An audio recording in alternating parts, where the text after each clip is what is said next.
Hello, नमस्ते, सलाम। स्वागत है आपका आपके अपने चैनल मुस्कान सिंह रवि पे। मुंशी प्रेमचंद जी की मानसरोवर एक की कहानी की सीरीज में आज की अगली कहानी है झांकी। कहानी शुरू करने से पहले यदि आप मेरे चैनल पर नए हो तो मेरे चैनल को सब्सक्राइब कर लें, बेल आइकन को प्रेस कर लें, जिससे कि मेरे चैनल पर आने वाले वीडियो के नोटिफिकेशन सबसे पहले आपको मिल सके। आइए शुरू करते हैं आज की अपनी कहानी झांकी। कई दिनों से घर में कला मचा हुआ है। माँ अलग मुँह फुलाए बैठी थी, स्त्री अलग।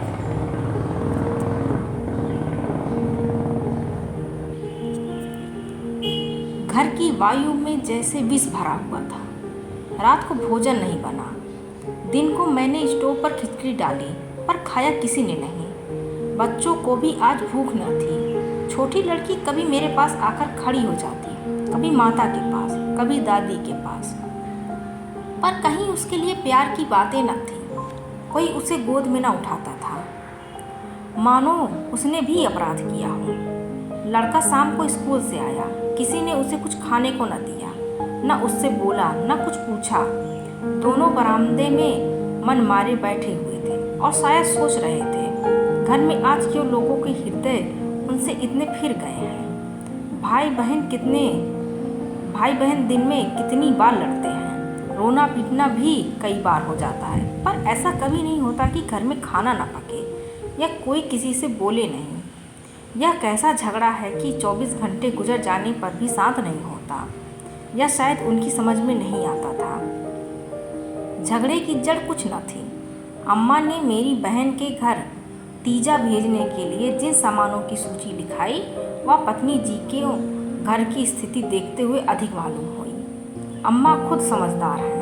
उन्होंने थोड़ी बहुत काट छाँट कर दी थी, लेकिन पत्नी जी के विचार से और काट छाँट होनी चाहिए थी। 5 साड़ियों की जगह 3 रहें तो क्या बुराई है।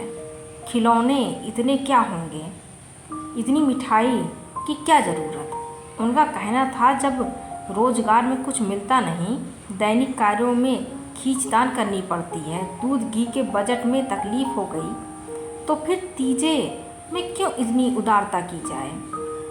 पहले घर में दिया जलाकर तब मस्जिद में जलाते हैं, या नहीं कि मस्जिद में तो दिया जला दे और घर अंधेरा पड़ा रहे। इसी बात पर सास बहू में तकरार हो गई। फिर शाखें फूट निकले। बात कहाँ से कहाँ जा पहुँची। गड़े मुर्दे उखाड़े गए। अनियुक्तियों की बारी आई। व्यंग का दौर शुरू हुआ और मौनालंकार पर समाप्त हो गया। मैं बड़े संकट में था। अगर अम्मा की तरफ से कुछ कहता हूँ तो पत्नी जी रोना धोना शुरू करती हैं, अपने नसीबों को कोसने लगती हैं। पत्नी किसी कहता हूँ तो जन मुरीद की उपाधि मिलती है। इसलिए बारी बारी से दोनों पक्षों का समर्थन करता जाता था, पर स्वार्थवश मेरी सहानुभूति पत्नी के साथ ही थी। खुलकर अम्मा से कुछ ना कह सकता था, पर दिल में समझ रहा था कि ज्यादती इन्हीं की है। दुकान का यह हाल है कि कभी कभी बोहनी भी नहीं होती, आसामियों से टका वसूल नहीं होता, तो इन पुरानी लकीरों को पीट कर क्यों अपनी जान संकट में डाली जाए। बार बार इस गृहस्थी के जंजाल पर तबीयत झुंझलाती थी। घर में 3 तो प्राणी हैं और उनमें भी प्रेम भाव नहीं। ऐसी गृहस्थी में तो आग लगा देनी चाहिए। कभी कभी ऐसी सनक सवार हो जाती थी कि सबको छोड़ छाड़ कर कहीं भाग जाऊं। जब अपने सिर पड़ेगा तब इनको होश आएगा, तब मालूम होगा कि गृहस्थी कैसे चलती है। क्या जानता था कि यह विपत्ति झेलनी पड़ेगी, नहीं विवाह का नाम नहीं न लेता। तरह तरह के कुत्सित भाव मन में आ रहे हैं। कोई बात नहीं, अम्मा मुझे परेशान करना चाहती है। बहू उनके पाँव नहीं दबाती, उनके सिर में तेल नहीं डालती, तो इसमें मेरा क्या दोष। मैंने उसे मना तो नहीं कर दिया है। मुझे तो सच्चा आनंद होगा यदि सास बहू में इतना प्रेम हो जाए, लेकिन यह मेरे बस की बात नहीं कि दोनों में प्रेम डाल सकूं। अगर अम्मा ने अपनी सास की साड़ी धोई है, उनके पाँव दबाए हैं, उनकी घुड़कियाँ खाई हैं, तो आज वह पुराना हिसाब बहू से क्यों चुकाना चाहती हैं। उन्हें क्यों नहीं दिखाई देता कि अब समय बदल गया है। बहुएं अब भयावह सास की गुलामी नहीं करती। प्रेम से चाहे उनके सिर के बाल नोच लो, लेकिन जो रोब दिखाकर उन पर शासन करना चाहो तो वह दिन लद गए। सारे शहर में जन्माष्टमी का उत्सव हो रहा था। मेरे घर में संग्राम छिड़ा हुआ था। संध्या हो गई थी पर घर अंधेरा पड़ा था। मनहूसियत छाई हुई थी। मुझे अपनी पत्नी पर क्रोध आया। लड़ती हो लड़ो, लेकिन घर में अंधेरा क्यों रखा है? जाकर कहा, क्या आज घर में चिराग न जलेगा? पत्नी ने मुंह फुलाकर कहा, जला क्यों नहीं लेते? तुम्हारे हाथ नहीं है? मेरी देह में आग लग गई। बोला, तो क्या जब तुम्हारे चरण नहीं आए थे तब घर में चिराग न जलते थे? अम्मा ने आग को हवा दी। नहीं, तब सब लोग अंधेरे में ही पड़े रहते थे। पत्नी जी को अम्मा की इस टिप्पणी ने जामे के बाहर कर दिया। बोली, जलाते होंगे मिट्टी की कुप्पी, लालटेन तो मैंने नहीं देखी। मुझे इस घर में आए 10 साल हो गए। मैंने डांटा, अच्छा चुप रहो, बहुत बड़ो नहीं। ओहो, तुम तो ऐसे डांट रहे हो जैसे मुझे मोल लाए हो। मैं कहता हूँ चुप रहो। क्यों चुप रहूँ? अगर एक कहोगे तो 2 सुनोगे। इसी का नाम पतिव्रत है। जैसे मुंह होता है वैसे ही बीड़े मिलते हैं। मैं परास्त होकर बाहर चला आया और अंधेरी कोठरी में बैठा हुआ उस मनहूस घड़ी को कोसने लगा जब इस कुलच्छनी से मेरा विवाह हुआ था। इस अंधकार में भी 10 साल का जीवन सिनेमा चित्रों की भांति मेरे नेत्रों के सामने दौड़ गया। उसमें कहीं प्रकाश की झलक न थी, कहीं स्नेह की मृदुता न थी। सहसा मेरे मित्र पंडित जयदेव जी ने द्वार पर आकर पुकारा, अरे आज यहाँ अंधेरा क्यों कर रखा है जी? कुछ सूझता ही नहीं, कहाँ हो? मैंने कोई जवाब न दिया। सोचा या आज कहाँ से आकर सिर पर सवार हो गए। जयदेव ने फिर पुकारा, अरे कहाँ हो भाई, बोलते क्यों नहीं? कोई घर में है या नहीं? कहीं से कोई जवाब न मिला। जयदेव ने द्वार को इतनी जोर से झंझोड़ा कि मुझे भय हुआ कहीं दरवाज़ा, चौखट, बाजू समेत गिर न पड़े। फिर भी मैं बोला नहीं। उनका आना खल रहा था। जयदेव चले गए। मैंने आराम की सांस ली। 12 शैतान टला, नहीं घंटों सिर खाता, मगर 5 ही मिनट में फिर किसी के पैरों की आहट मिली और अब की टॉर्च के तीव्र प्रकाश से मेरा सारा कमरा भर गया। जयदेव ने मुझे बैठे देखकर कुतूहल से पूछा, तुम कहाँ गए थे जी? घंटों चीखा, किसी ने जवाब तक न दिया। यह आज क्या मामला है, चिराग क्यों नहीं जले? मैंने बहाना किया। क्या जाने, मेरे सिर में दर्द था। दुकान से आकर लेटे तो नींद आ गई और सोए तो घोड़ा बेचकर, मुर्दों से शर्त लगाकर। हाँ यार, नींद आ गई। मगर घर में चिराग तो जलाना चाहिए था, या उसका रिटेचमेंट कर दिया है। आज घर में लोग व्रत से हैं, हाथ ना खाली होगा। खैर चलो, कहीं झांकी देखने चलते हो। सेठ घूरे मल के मंदिर में ऐसी झांकी बनी है कि देखते ही बनता है। ऐसे ऐसे शीशे और बिजली के सामान सजाए हैं कि आंखें झपक उठती हैं। सिंहासन के ठीक सामने ऐसा फव्वारा लगाया है कि उसमें से गुलाब जल की फुहारें निकलती हैं। मेरा तो चोला मस्त हो गया, सीधे तुम्हारे पास दौड़ा चला आया। बहुत झांकियाँ देखी होंगी तुमने, लेकिन यह और चीज़ है।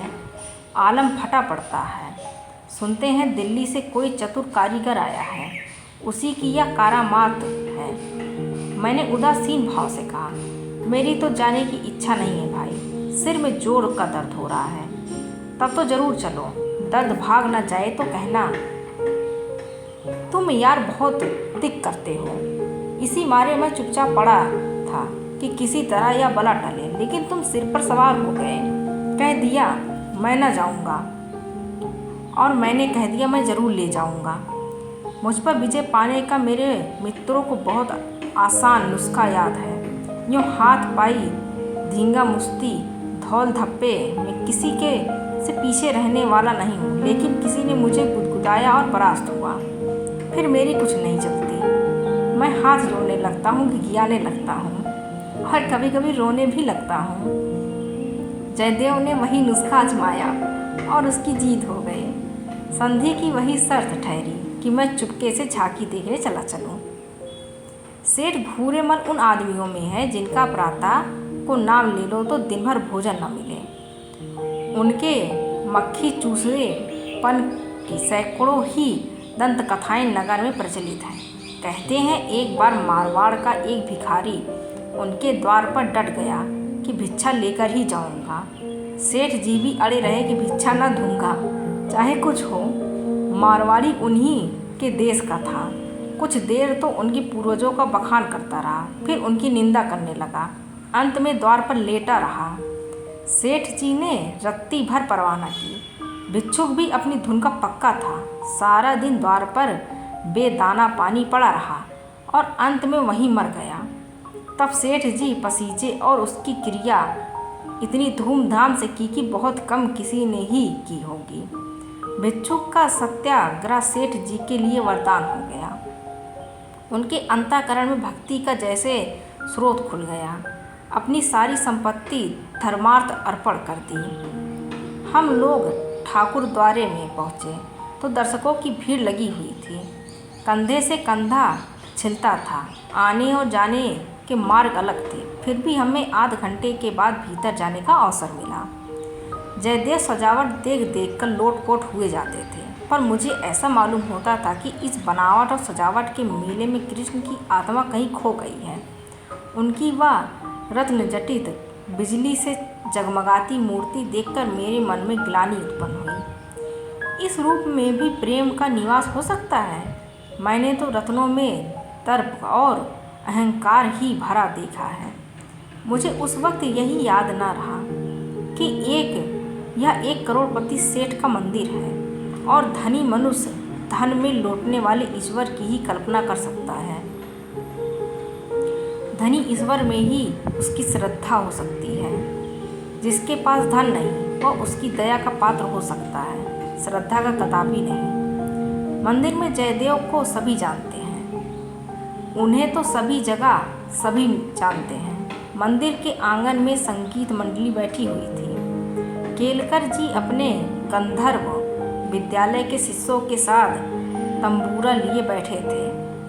पखावज, सितार, सरोद, बीड़ा और न जाने कौन कौन से बाजे जिनके नाम भी मैं नहीं जानता उनके शिष्यों के पास थे। कोई गीत बजाने की तैयारी हो रही थी। जयदेव को देखते ही केलकर जी ने पुकारा। मैं भी तुफैल में जा बैठा। एक क्षण में गीत शुरू हुआ। समा बंध गया। जहाँ इतना शोरगुल था कि तोप की आवाज़ भी न सुनाई देती, वहाँ जैसे माधुर्य के उस प्रवाह ने सब किसी को अपने में डुबा लिया। जो जहाँ था वहीं मंद मुग्ध सा खड़ा था। मेरी कल्पना कभी इतनी सचित्र और सजीव न थी। मेरे सामने न वह बिजली की चकाचौंध थी, न वह रत्नों की जगमगाहट, न वह भौतिक विभूतियों का समारोह। मेरे सामने वही यमुना का तट था, गुल्म लताओं का घूंघट मुंह पर डाले हुए। वही मोहिनी गौएं थीं, वही गोपियों की जल क्रीड़ा, वही बंसी की मधुर ध्वनि, वही शीतल चांदनी और वही प्यारा नंद किशोर, जिसकी मुख छवि में प्रेम और वात्सल्य की ज्योति थी, जिसके दर्शनों से ही हृदय निर्मल हो जाते थे। मैं इसी आनंद विस्मृति की दशा में था कि कंसर्ट बंद हो गया और आचार्य केलकर के एक किशोर शिष्य ने ध्रुपद आलापना शुरू किया। कलाकारों की आदत है कि शब्दों को कुछ इस तरह तोड़ मरोड़ देते हैं कि अधिकांश सुनने वालों की समझ में नहीं आता कि क्या गा रहे हैं। इस गीत का एक शब्द भी मेरे समझ में न आया, लेकिन कंठस्वर में कुछ ऐसा मादकता भरा लालित्य था कि प्रत्येक स्वर मुझे रोमांचित कर देता था। कंठस्वर में इतनी जादू भरी शक्ति है, इसका मुझे आज कुछ अनुभव हुआ। मन में एक नए संसार की सृष्टि होने लगी, जहाँ आनंद ही आनंद है, प्रेम ही प्रेम, त्याग ही त्याग। ऐसा जान पड़ा दुख केवल चित्त की एक वृत्ति है, सत्य है केवल आनंद, एक स्वच्छ करुणा भरी कोमलता जैसे मन को मसोसने लगी। ऐसी भावना मन में उठी कि वहाँ जितने सज्जन बैठे हुए थे सब मेरे अपने हैं, अभिन्न हैं। फिर अतीत के गर्भ में मेरे भाई की स्मृति मूर्ति निकल आई। मेरा छोटा भाई बहुत दिन हुए मुझसे लड़कर घर की जमा जथा लिखकर रंगून भाग गया था और वहीं उसका देहांत हो गया था। उसके पाशविक व्यवहारों को याद करके मैं उन्मत्त हो उठता था। उसे जीता पा जाता तो शायद उसका खून पी जाता, पर इस समय स्मृति मूर्ति को देखकर मेरा मन जैसे मुखरित हो उठा। उसे आलिंगन करने के लिए व्याकुल हो गया। उसने मेरे साथ, मेरी स्त्री के साथ, माता के साथ, मेरे बच्चों के साथ जो जो कटु, नीच और घृणास्पद व्यवहार किए थे वह सब मुझे भूल गए। मन में केवल यही भावना थी, मेरा भैया कितना दुखी है। मुझे इस भाई के प्रति कभी इतनी ममता न हुई थी। फिर तो मन की वह दशा हो गई जिसे विहलता कह सकते हैं। शत्रु भाव जैसे मन से मिट गया था। जिन जिन प्राणियों से मेरा बैर भाव था, जिनसे गाली गलौज, मारपीट, मुकदमाबाजी सब कुछ हो चुकी थी, वह सभी मेरे जैसे मेरे गले में लिपट लिपट कर हंस रहे थे। फिर विद्या, मेरी पत्नी की मूर्ति मेरे सामने आ खड़ी हुई। वह मूर्ति जिसे 10 साल पहले मैंने देखा था। उन आँखों में वही विकल कंपन था, वही संदिग्ध विश्वास, कपोलों पर वही लज्जा लालिमा, जैसे प्रेम सरोवर से निकला हुआ कोई कमल पुष्प हो। वही अनुराग, वही आवेश, वही याचना भरी उत्सुकता जिसमें मैंने उस ना भूलने वाली रात को उसका स्वागत किया था, एक बार फिर मेरे हृदय में जाग उठे। मधुर स्मृतियों का जैसे स्रोत सा खुल गया। जी ऐसा तड़पा कि इसी समय जाकर विद्या के चरणों पर सिर रगड़ रगड़ कर रोऊं और रोते रोते बेसुध हो जाऊं। मेरी आंखें सजल हो गईं। मेरे मुंह से जो कटु शब्द निकले थे वह सब जैसे मेरे ही हृदय में गड़ने लगे। इसी दशा में जैसे ममतामयी माता ने आकर मुझे गोद में उठा लिया। बालपन में जिस वात्सल्य का आनंद उठाने की मुझमें शक्ति न थी, वह आनंद आज मैंने उठाया। गाना बंद हो गया। सब लोग उठ उठकर जाने लगे। मैं कल्पना सागर में ही डूबा रहा। सहसा जयदेव ने पुकारा, चलते हो या बैठे ही रहोगे? आज की कहानी बस इतनी सी। मिलते हैं अगली किसी कहानी के साथ। Thank you for watching and don't forget to subscribe. Thank you.